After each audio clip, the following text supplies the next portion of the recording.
travel family! Welcome back to Journeying Journeys. Today we're heading to every train lover's paradise, Saitama Railway Museum. We want to talk to you about how to get there from Tokyo, what this place is like, and of course, what other places you can see if you're deciding to go there on a day trip.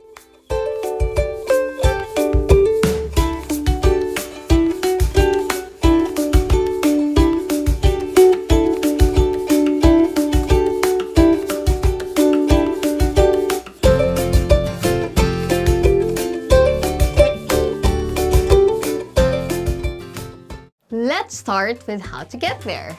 And trust me, the journey is part of the fun. Okay, so mostly if you're coming from Tokyo, what I'd suggest is Shinjuku Station. So coming from Shinjuku Station, you can take the Saikyo line heading to Omiya Station. So it's around a 30-minute one, but it is straight from Shinjuku. So we're at Omiya Station right now, and we're just making our way to the Railway Museum. It's just day 2, still a bit of jet lag, but we are getting there. We're staying in the Saitama area, so we decided to just hop on to a train to Omiya, supposedly taking this monorail called the New Shuttle to the Railway Museum. Is it a really fast train? I think it's a monorail is one that's on top. Let's see how it looks like, okay? Okay. Let's go! So Omiya is one of the larger stations a little outside of Tokyo. You need to go hop off the outside. Once you're out, you need to find something called the New Shuttle. The good thing is, there's a lot of signs pointing to the Railway Museum. So you just need to follow the signs to the New Shuttle. Oh, you see it? It says the Railway Museum is one stop away. Isn't that cool? The next stop. It's the next stop. And once you transfer to the New Shuttle, it's actually just one station away. It's the Tetsudo Hakubutsukan station. Yeah, and the pricing for the journey, approximately from Tokyo to Omiya, around 860 yen, so around 450 pounds or $5 to $6. For the New Shuttle, it's around 200 yen, so that's around a pound or a pound $50. So for the actual museum admission itself, for adults, it's around 7 or 8 pounds. For children, it's probably around 2 to 3 pounds. It depends on their age. You can just check once you get there. What's really interesting is, well, at least for our visit, we didn't need to pre-book. Once you get there, there is a machine that you can buy tickets from just outside of that museum.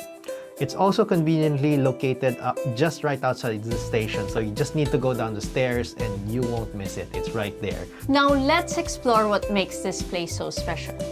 The museum is spread across 3 floors. It's packed with, the first floor is the historic trains. So you walk through actual retired trains. You can see Japan's first Shinkansen. And there are amazing steam locomotives you can climb into, so the kids will absolutely love it. There are train simulators on this floor. If you get there early, you might actually avoid the queues, although I think there is an age requirement for those kinds of simulators. Yep, so it's pretty much that's what you see immediately once you get there. What's really nice is that Renzo and I were walking around. There's a lot of different trains and they project some images as well on some of them, so it feels like it's moving. Daddy, look, it's a screen. But it feels like you're moving. Yeah, but if you look down at it, because look, I see the carpet. There's carpet down there. And I can see that he's showing this program. All right, that's good then. You can sit down, you can go into a few of them, and of course you can touch it. What's really nice as well is that in the middle there is some events as well that you can see the train turn. That is one They of the things. demonstrate Yeah. the train actually turning. That's one of the things that we did have a look there. It's quite nice, and there had a small event around that. I believe it's around noon that happens. I guess if you were on the higher floors looking down, it would probably look nice because you see the top view of the train going around. So might want to check that out. Yep, there is also this learning zone. So kids can operate trains pretty much, and gives you an idea on how the trains actually work. There's some interactive exhibits as well. I believe there's also a section where you can go through a crosswalk through a train. And I do remember as well that there's also a machine there where it's pretty much just the ticket machine for a train station. They get the tickets for free, the kids get to try it out, and then just insert it into the turnstile and they get in. And apart from that, there is also a future zone where you can actually see the latest railway technologies, some magnetic levitation displays, and a control center simulation as well. Yeah, I think that's more for the older kids, so we weren't able to do that as well. So some very useful tips that you might want to know is that, of course, if you are traveling there, try to do it on a weekday. That means that there's probably less people around. Try to book the simulators early. The actual ticket itself to get in, it's not really something that we had to book, at least during the time we went there. It's also probably around a 3 or 4 hour experience. And I believe you can also download an English app as well. For lunch, we actually went to a restaurant on the second floor. It's obviously a train-themed restaurant. Although it's not an actual train, it's a restaurant, but inside the tables would look like you were sitting in a train, in the train. So you might find that interesting. You do have to book because you don't have to book in advance, but then during the peak lunchtime, you'll see that a lot of people will be in the wait list. So you just wait for your turn, or you can have your name listed early if you get there earlier.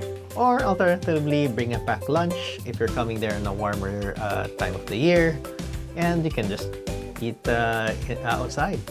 Now, as an extra bonus, what we wanted to talk about as well is what else can you do? So you're going out of Tokyo, it's probably close to an hour by the time you get there.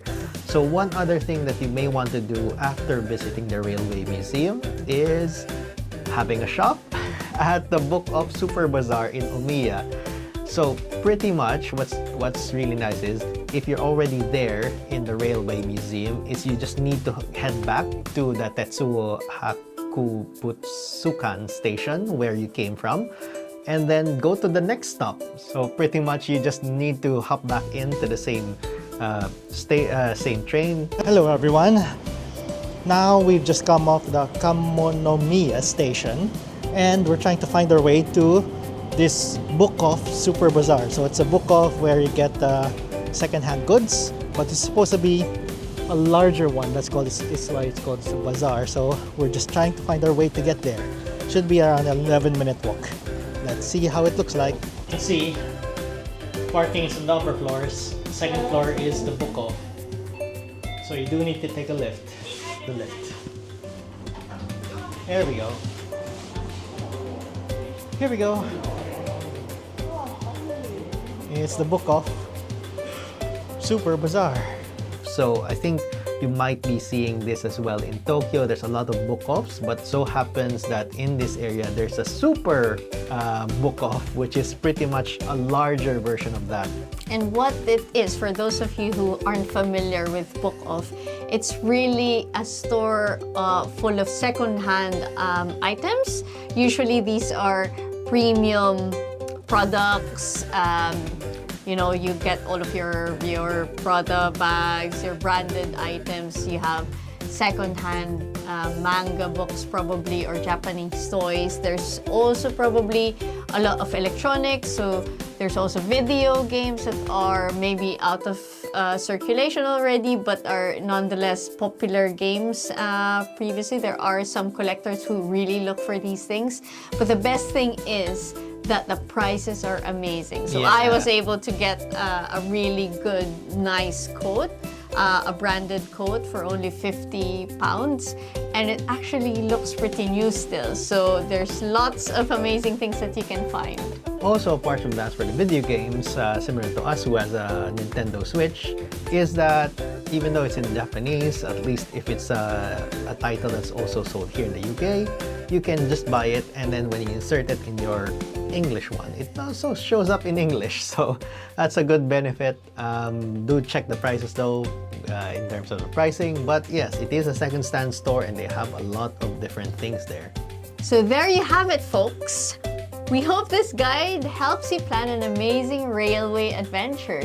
Don't forget to check out our other Japan videos, especially the ones that we posted previously on our Nikko trip.